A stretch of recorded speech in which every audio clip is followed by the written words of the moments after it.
पियन दे भट्टी के दारू नशा चघावन देना रे। अरे पियन दे भट्टी के दारू नशा चघावन देना रे।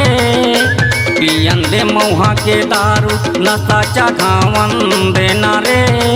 नचवा नचवा के चूरी के धुर्रा छोड़ावन देना रे। नचवा नचवा के टूरी के धुर्रा छोड़ावन देना रे। आए है भैया के सारी समधिन है मोटी यारी। आए है भैया के सारी समधिन हवै कुंवारी। मजा लेवन देना रे। नचवा नचवा के टूरी के धुर्रा छोड़ावन देना रे। नचवा नचवा के टूरी के धुर्रा छोड़ावन देना रे।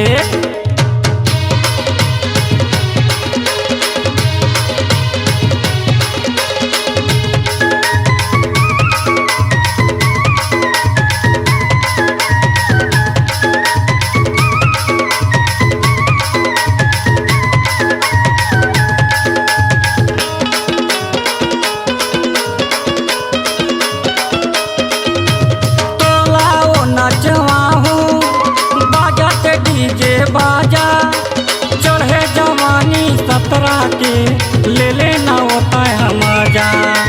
चढ़े जवानी सतरा के ले लेना होता है मजा।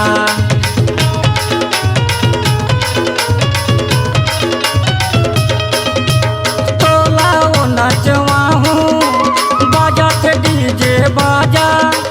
चढ़े जवानी सतरा के ले लेना होता है मजा। चढ़े जवानी सतरा के ले लेना होता है मजा। दूरिया का बर जावत हवत दूरिया का बर जावत हवत मायावन देना रे।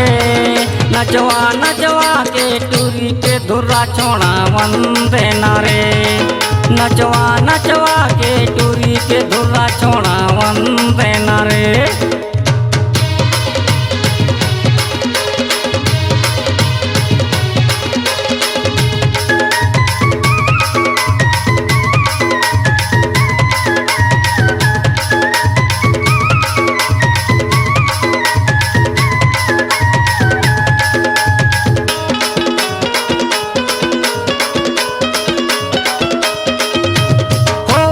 भैया के शादी आए हवन बराती।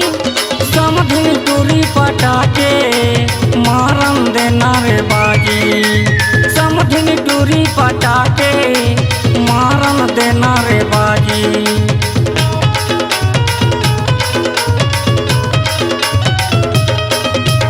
होवत भैया के शादी आए हवन बराती। समधिन टूरी पटाके मारन देना रे बाजी। समधिन टूरी पटाके मारन देना रे बाजी। देख के टूरी लुकावत है देख के टूरी लुकावत है। हिचत लावन देना रे। नचवा नचवा के टूरी के धुर्रा छोड़ावन देना रे। नचवा नचवा के टूरी के धुर्रा छोड़ावन देना रे। अरे पियन दे भट्टी के दारू नशा चढ़ावन देना रे। पियन दे भट्टी के दारू नशा चढ़ावन देना रे। नचवा नचवा के टूरी के धुर्रा छोड़ावन देना रे। नचवा नचवा के टूरी के धुर्रा छोड़ावन देना रे।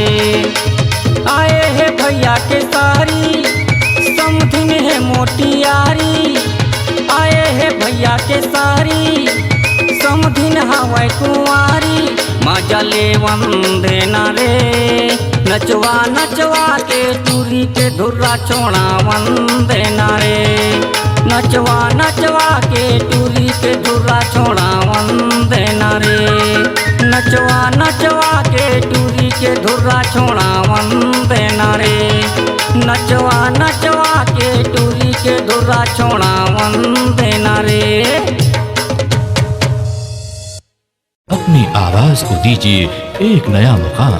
डिजिटल रिकॉर्डिंग की दुनिया का जाना पहचाना नाम स्वरांजलि, जहां गूंजती हैं ध्वनियां अपनी माटी की सौंधी सुगंध के साथ। छत्तीसगढ़ी संगीत के विविध रंग जो पहुंचाते हैं पूरे प्रदेश में डिजिटल रिकॉर्डिंग के संग। स्वरांजलि स्टूडियो, नेमीचंद गली नंबर 2, गंजपारा, रायपुर।